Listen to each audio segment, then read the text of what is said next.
Good morning, guys. Before you get out to sled or crawl back into your warm bed, hey, that rhymed. Let's take a look at the Eisenhower presidency real quick, and maybe we can just hope that we ever get back to school. So, one thing that we'll start with is the Korean War. You guys had a good reading on that. You've had your RTNs about it, so we won't spend too much time. But just a quick reminder that in the June of 1950, North Korea invades South Korea and pretty much takes the South Koreans by surprise. Remember that Truman's going to spring into action. We're going to send troops over there.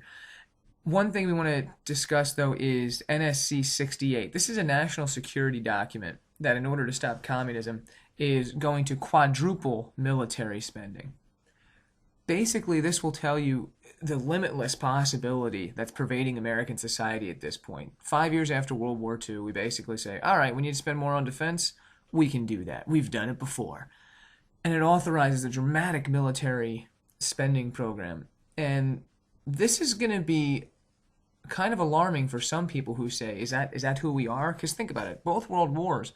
Remember that before the World War, we had a very small peacetime army, and we had to say, oh, not another war, and ramp it all back up again. So now it seems like we might just have a pretty big standing army, period. That's a change over time, not a continuity over time. Yeah, all right. We won't spend too much time going over the war itself. You've already had a good dose of it. Remember, the North invades all the way down to the South. The South pushes back all the way up towards the Yalu River in the North. And then the North, with mostly Chinese soldiers, pushes back all the way to around the 38th parallel. Big thing to note, MacArthur's landing at Incheon is a pretty brilliant military move on September 15th, 1950.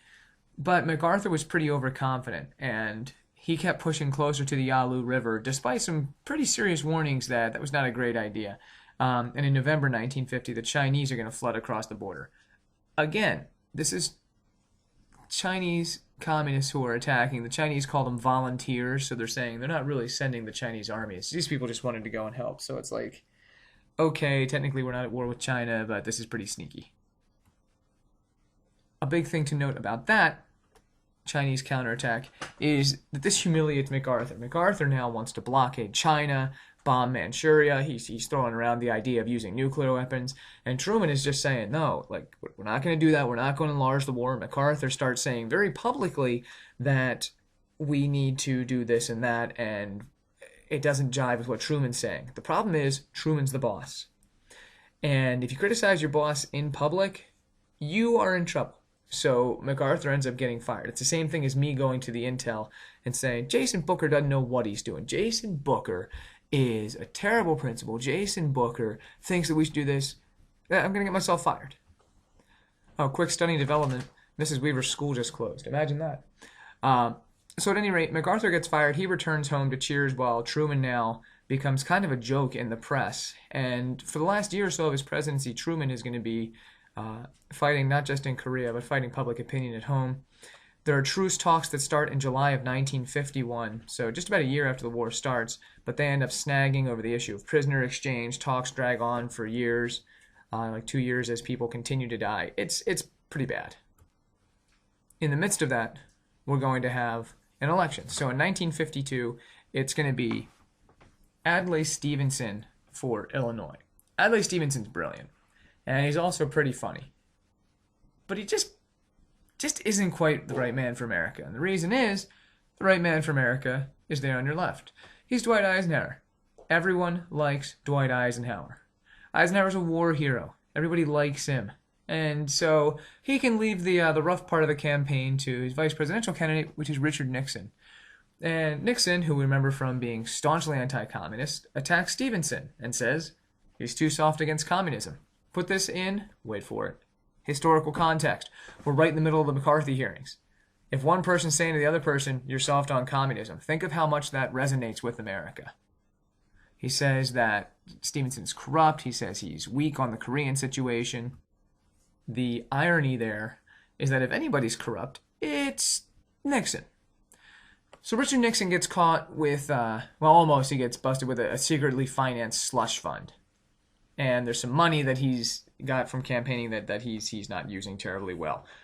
We won't get too much into the details on this. We've got another scandal on him we'll cover later.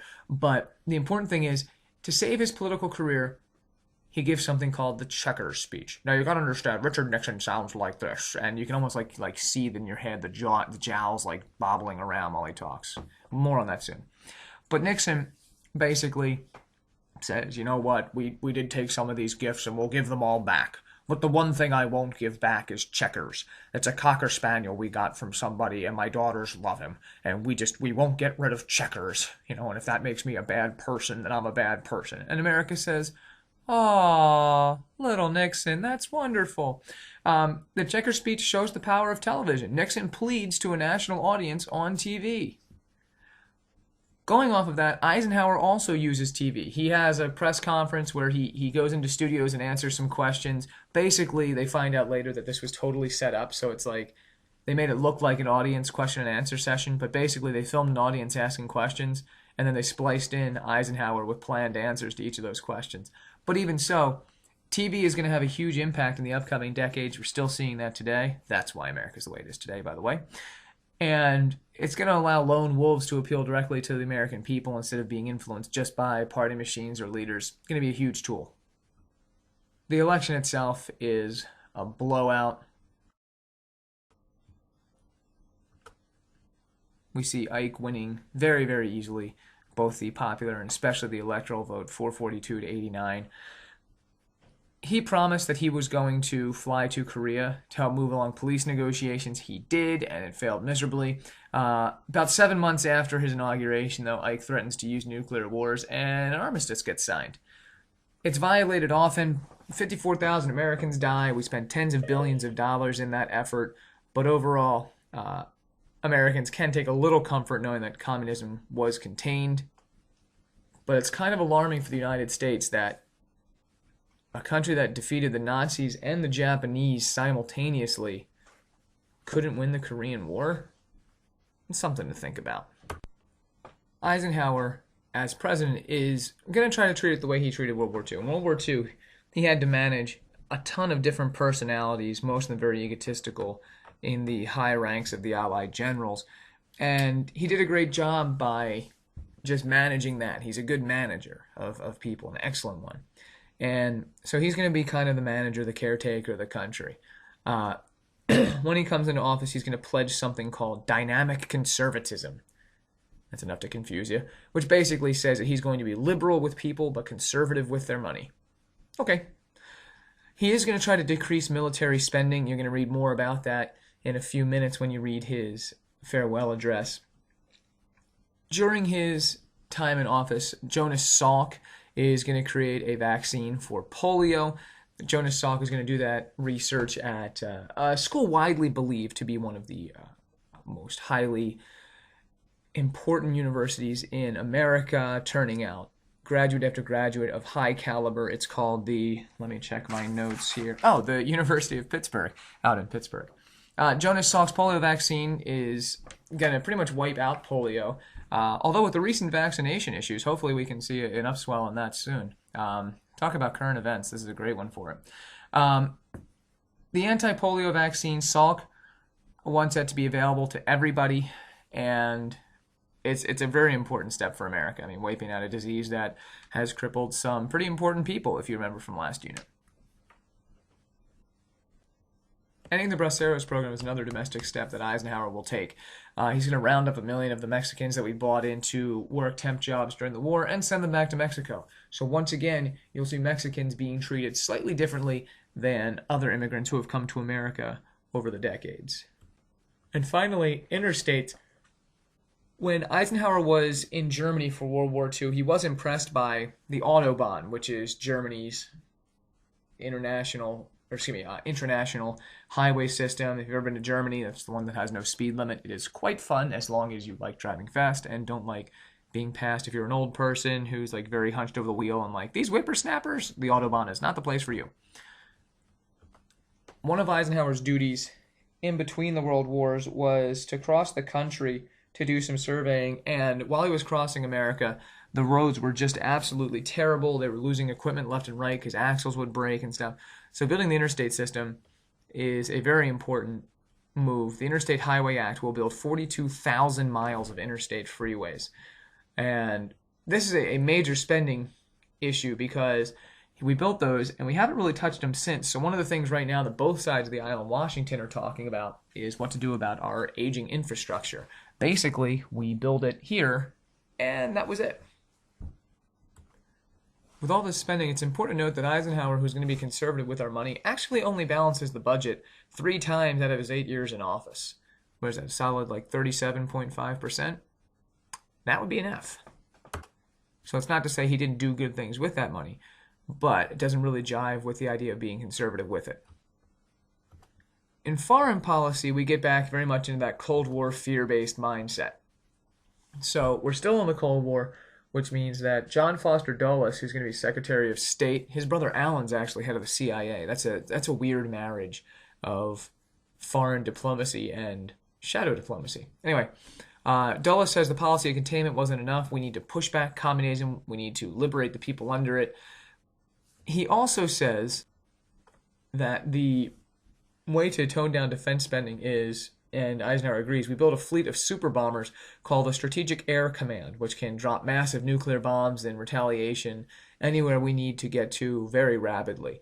My favorite part of the Strategic Air Command is the sign at the bottom right. Peace is our profession. And nothing says peace like a fleet of B-52s with nukes. But in all seriousness, rather than having to have this massive defensive infrastructure, the Army jacked way up in terms of numbers and spending and stuff, you have these bombers, you got the nukes, that should be enough of a deterrent. Another pesky issue that's going to rear its head, though, and is really going to start to consume presidents with the idea of what do we do, is Vietnam. Ho Chi Minh had tried to encourage Wilson around World War I to help the Vietnamese against the French. If you remember last year, they were ignored at Versailles. And Ho Chi Minh becomes increasingly communist over the subsequent decades. During World War II, Japan kicked out the French in 1940, or they occupied it. It's not like they kicked every French person out. After the war, though, the French try to reassert control, and the communists don't want that. So we end up with a guerrilla war over the first couple years of the decade of the 1950s. And this comes to a head in 1954 when the French become trapped at Dien Bien Phu in the northern part of their colony there. Eisenhower's aides want to bomb the Viet Minh guerrilla forces that are there, but Ike holds back because the last thing Ike wants, and he says this, is plunging America into another Asian war on some peninsula way over there. Yeah, hang on to that one. And the Vietnamese won. Vietnam gets split at the 17th parallel. That's supposed to be temporary. They're supposed to allow free elections, but basically both sides have some shady dealings. And what you end up with is a communist North under Ho Chi Minh and a pro-Western South. Ultimately, Eisenhower, though, we've been giving weapons to the French. We've been giving some money and supplies to the French on this one. And Eisenhower is going to be the beginning of America's involvement in what will prove to probably be one of the darkest chapters in our history as far as foreign policy goes. We won't spend too much time on this, but the Warsaw Pact, we said, forms in 1955 to counteract NATO. And that seems bad, but the Cold War at this point does seem to thaw a little bit. Eisenhower presses for a reduction of arms. The Soviets are surprisingly cooperative on that. Khrushchev publicly at this point actually denounces Stalin's brutality, which is crazy. I mean, Stalin's got that whole cult of personality, just like Mancini. And when he comes out against that, he basically is saying, guys, you don't have to be scared anymore. And that's not, what good is the Soviet Union if its citizens aren't scared to death? You tell me. In 1956, though, when the Hungarians revolt against the USSR, the Soviets crush them brutally. There's a lot of bloodshed, and it kind of says to the world that maybe we're saying one thing but doing another. Another foreign policy issue is going to be in Iran. In 1950, the Iranians elected a secular Democrat who seems like the exact person we would want, not somebody who's a religious fanatic, not somebody who's a communist, except then he nationalizes the oil industry. And if you remember from the other day, that means that they take over British and American companies. It's where a country takes over a business. And we don't want to stand for that, so working with the Brits, the CIA engineers a coup in Iran that installs somebody named Shah Pahlavi. More on him soon, but the bottom line is, as ruler of the nation, he's going to allow us to continue trading oil freely. But he's also going to be kind of ruthless with his people. He's very opulent, spends money way too freely while many people starve. He's got a secret police that goes around to keep order.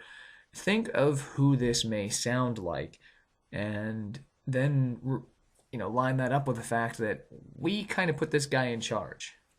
Hang on to that for like 20 years. It's going to come back, and it's going to be huge. And one other issue in the Middle East is going to be the Suez Crisis. In 1956, in October, things get really messy. Egypt has a new president named Gamal Abdel Nasser.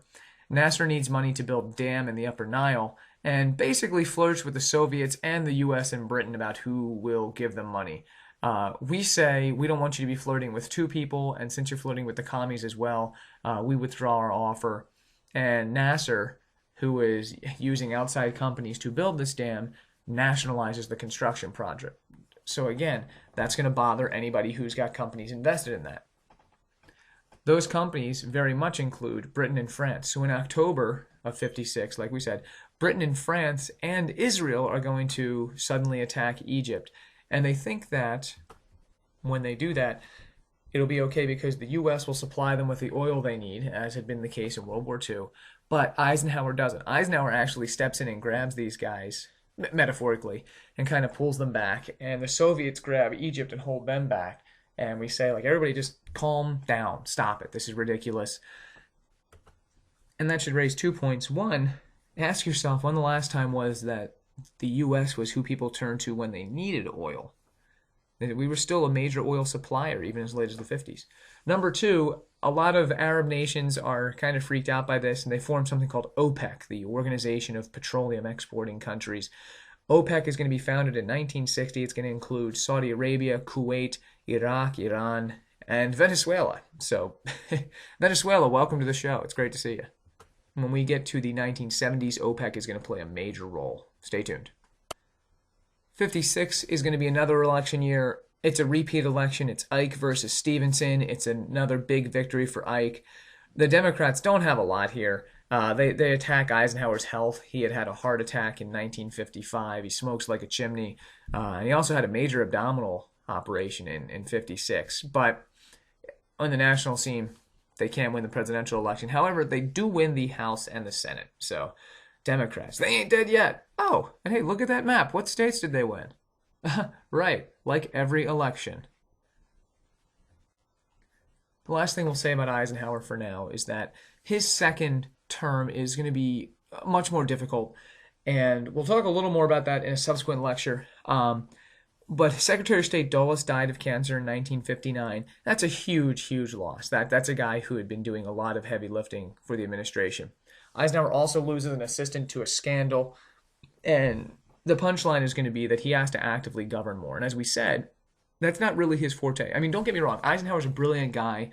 After the war, he was commander of NATO, I believe, and he was also the president of Columbia University. He's no dummy. But his leadership style is very much to play golf and hope that things continue running the way they run. And if he has to get involved, he will, but he'd rather leave it to all the parts of the machine rather than just run it from top down. And so he also is going to have problems with labor in America. Big one that's going to pop up is the Teamsters, truckers. They end up becoming a pretty corrupt union. They have a president sent to prison for embezzlement. The successor is Jimmy Hoffa. James Hoffa is at the top right there. He's very, very aggressive, very antagonistic. Antagonistic, is that a word? And he ends up getting the Teamsters actually expelled out of the AFL-CIO.